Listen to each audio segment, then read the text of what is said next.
Bonjour tout le monde, je suis Tony Béard et je suis ravie de vous retrouver pour une vidéo de lecture qui m'a été demandée par le Festival du roman féminin. J'aurais dû vous rencontrer là-bas cette année, mais comme beaucoup de salons du livre, il a été annulé.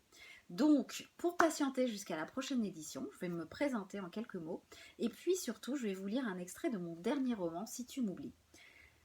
D'abord, je suis donc Tony Béard, je suis romancière et spécialiste de la comédie romantique. Mon premier roman a été publié environ il y a une dizaine d'années, il s'appelle Cuba et talons hauts, il est paru chez Lattès. Depuis, j'en ai publié 5, le dernier s'appelle Si tu m'oublies, il a été publié par Charleston et le prochain sera également publié chez Charleston en janvier 2021. Je suis également membre de la Team Romcom, un collectif de romancières avec qui j'ai publié plusieurs recueils de comédies romantiques. Alors, je vais vous lire un extrait de Si tu m'oublies, mon dernier roman, un passage du chapitre 5 qui est le chapitre où la vie de l'héroïne Violette, la vie bien rangée de l'héroïne Violette, va se trouver complètement chamboulée. Elle se demanda qui pouvait bien sonner un samedi après-midi d'été alors qu'elle était censée être dans le sud.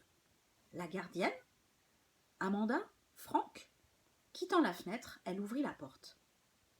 Devant elle se tenait un coursier, accompagné de 3 gros cartons estampillés du logo d'un site sur lequel elle faisait souvent du shopping en ligne. Elle mit quelques secondes à se souvenir qu'elle n'avait rien commandé. Le livreur n'était pas le jeune homme habituel. Celui-ci était plus grand, plus massif et semblait plus âgé. Il portait l'uniforme de la compagnie de transport. Blouson et pantalon noir, mais son visage était à moitié caché par la visière d'une casquette de même couleur qu'il gardait obstinément baissée. L'homme était essoufflé. Violette détecta sur lui une odeur acide qu'elle avait déjà identifiée chez certains patients avant un examen délicat, celle de la peur. En un éclair, elle prit conscience que la situation était anormale et tenta de refermer promptement sa porte. Mais l'homme la plaqua du plat de la main, révélant une force contre laquelle elle ne pourrait rien. Elle faillit crier de terreur. C'est alors qu'il releva la tête et prononça son prénom d'une voix rauque. Était-ce une hallucination, une vue de l'esprit? Sous la visière noire se dessinait un visage qui lui mit le cœur au bord des lèvres. C'était celui du jeune homme d'autrefois. Et c'en était un autre, différent, plus dur, mangé de barbe, avec des ombres sous les yeux et une expression d'animal traqué. Le garçon du passé affichait toujours un sourire conquérant et enjôleur.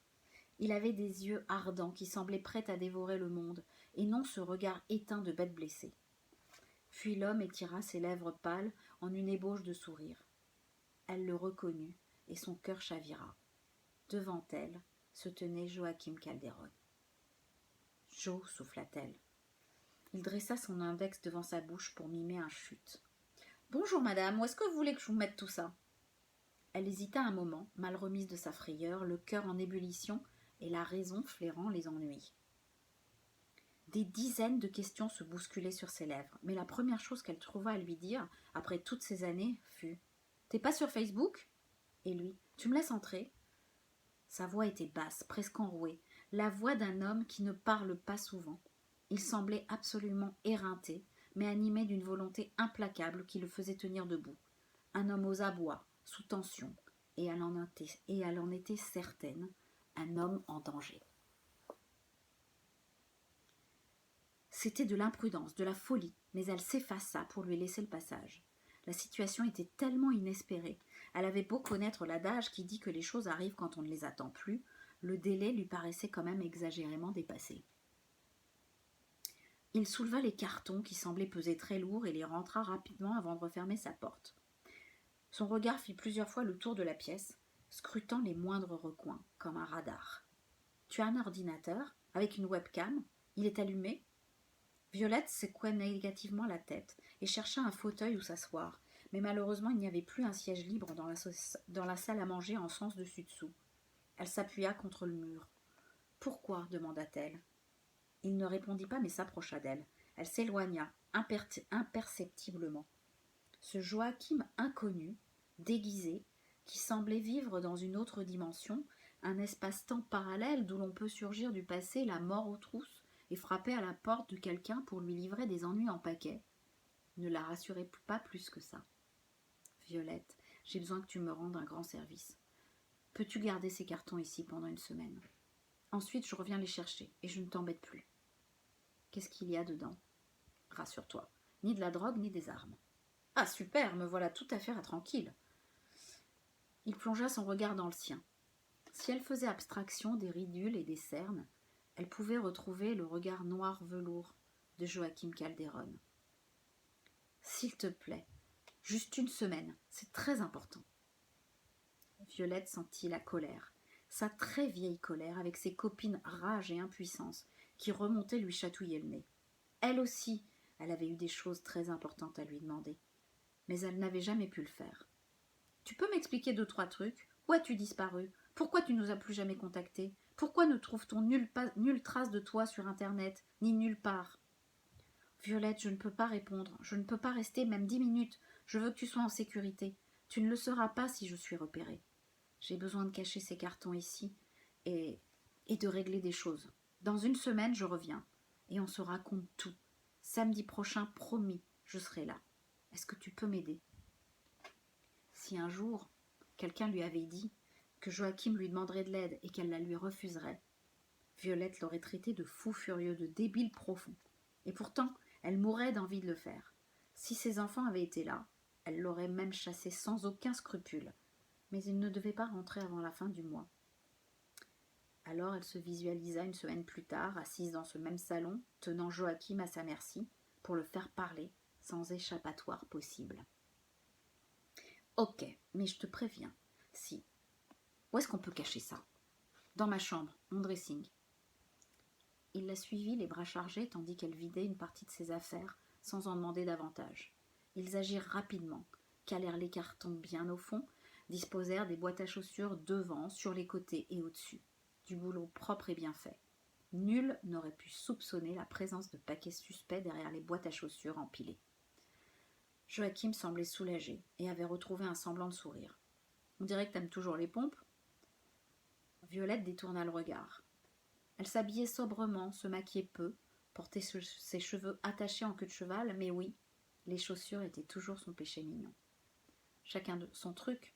Toi, c'est la disparition. Il posa impulsivement ses doigts sur ses lèvres pour la faire taire. Elle sentit monter en elle une rage assassine et repoussa sèchement la main intrusive. « Une semaine, dit-il. Dans l'intervalle, ne dis à personne que tu m'as vu, même à ta sœur. Ne parle jamais de moi au téléphone, ni par email ou texto. Ne te sers pas de ta webcam et s'il te plaît, éteins ton téléphone quand tu te déplaces. »« Pourquoi? On m'espionne ?»« On ne sait jamais. » Il chercha son regard. « Promets-le-moi, insista-t-il. » Elle soupira. « Ok. » Il était déjà devant la porte. Ses yeux n'avaient cessé de guetter autour de lui, les pièces, les fenêtres, les recoins. Son angoisse était si palpable que pendant un instant, il lui fendit le cœur. Qu'avait-il donc fait pour se retrouver dans cette situation? Désireuse d'alléger la tension, elle demanda. « Est-ce que tu as toujours tes cheveux, ou bien ta casquette sert-elle à dissimuler une piteuse calvitie ?» Il retira le couvre-chef d'un geste vif et découvrit une chevelure de jais, toujours épaisse et brillante, toujours un peu décoiffée. Oui, c'était bien lui, malgré les années, sa mine de déterré et son affreux uniforme de livreur. Il enfonça sa casquette sur le crâne et la regarda intensément. « Et toi, tu n'as plus ta frange ?» Elle ébaucha un sourire triste. Il y aurait eu tant à dire, mais ça ne serait pas pour cette fois. Dans quelques secondes, il allait encore se désintégrer. Elle ne savait où, dans quelle sombre planque, dans quel endroit sordide. Elle ignorerait tout de lui, sauf qu'il avait certainement profité de ces années pour devenir un voyou ou du moins un type louche, pas fréquentable et puant la peur. Elle aurait aimé l'obliger à se poser, l'attacher de force à une chaise et lui tirer les mots de la bouche un par un. Au lieu de ça, elle dit « Au revoir, Joachim. Merci, Violette. » Mais il ne partait pas. Pas encore. Il demanda « Je peux te serrer contre moi ?» Une seconde plus tard, elle était dans ses bras. Ce fut très bref, très puissant, très étrange et très familier. Violette réprima un frisson de panique et surtout une puissante colère, parce qu'après ce si long silence, Il n'avait rien trouvé de mieux à faire que de la mettre en danger. Elle le repoussa de toute sa rancune. « Ça suffit, casse-toi maintenant, dégage !» Elle claqua la porte violemment sur lui, se réjouissant de l'expression d'effarement qui s'était peinte sur son visage. « Connard !» hurla-t-elle à travers la porte close, sans savoir si elle parlait du passé ou du présent, ni même s'il l'entendait encore. Mais ça lui fit du bien. Évidemment, 5 minutes plus tard, elle était au fond du placard et avait envoyé valdinguer toutes ses boîtes à chaussures.